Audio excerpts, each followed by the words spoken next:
Greetings, my scattered sisters and brothers in the Lord. I trust you know the Lord is with you wherever you find yourself scattered today, and that you know that His presence with you is more than enough for whatever you might face today.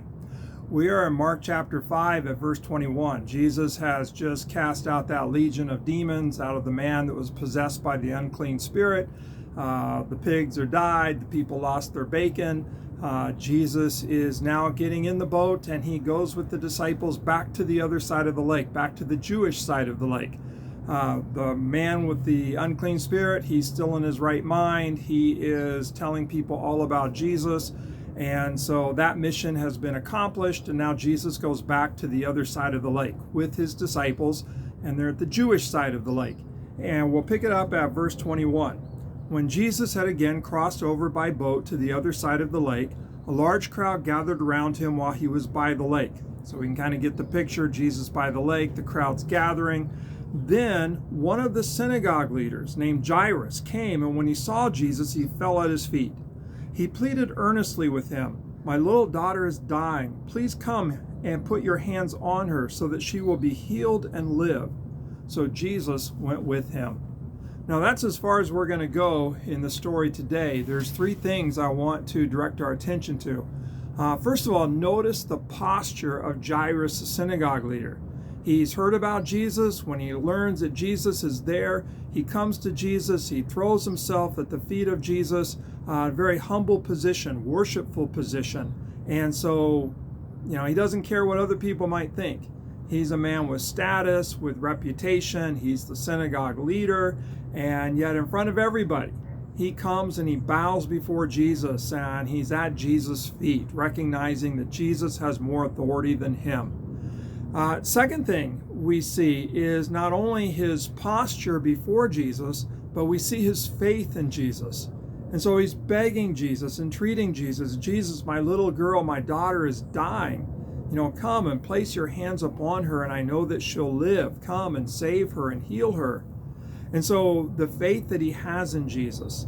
And again, I just think about this in a context of, how he's risking his own reputation, how he's risking, what everybody in the community might think of him, his status as the synagogue leader.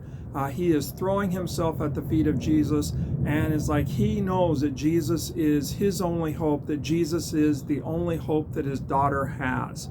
And so, Jesus, come, lay your hands on her and heal her. So we see his posture and we see his faith. Third thing I want us to notice, Jesus went with him. And just let those words kind of sink in. Jesus went with him. That Jesus responded, and Jesus heard his cry, and Jesus went with him on his way to Jairus' home to touch Jairus' daughter, that she might be saved, that she might live, that she might be healed.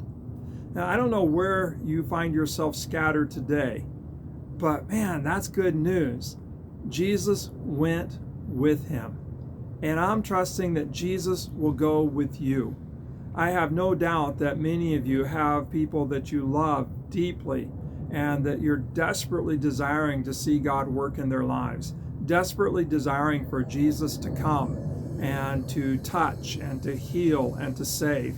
And so just let those words sink in. Jesus went with him. Jesus went with Jairus to the home, to where his sick daughter was, his dying daughter was. May Jesus go with you, wherever you need to take Jesus, to someone who is sick, to someone who is dying, to someone who is not well, who's hurting, who's broken. May you discover that Jesus is going with you, that Jesus has heard your cry, that Jesus recognizes your desperation, that Jesus recognizes the need and your faith in him, and that Jesus is going with you. So again, those three things: the posture of Jairus at the feet of Jesus, the faith of Jesus. Jesus, I know that if you come and place your hands upon her, that she will be saved, that she will live, that she will be healed. So the posture and the faith. And then the best news of all, the response of Jesus. Jesus went with Jairus. May Jesus go with you. God bless. Have a great day. know that you don't travel alone, that Jesus is with you as you care for those, your loved ones especially, who are in desperate need of salvation and healing. Jesus goes with you. God bless.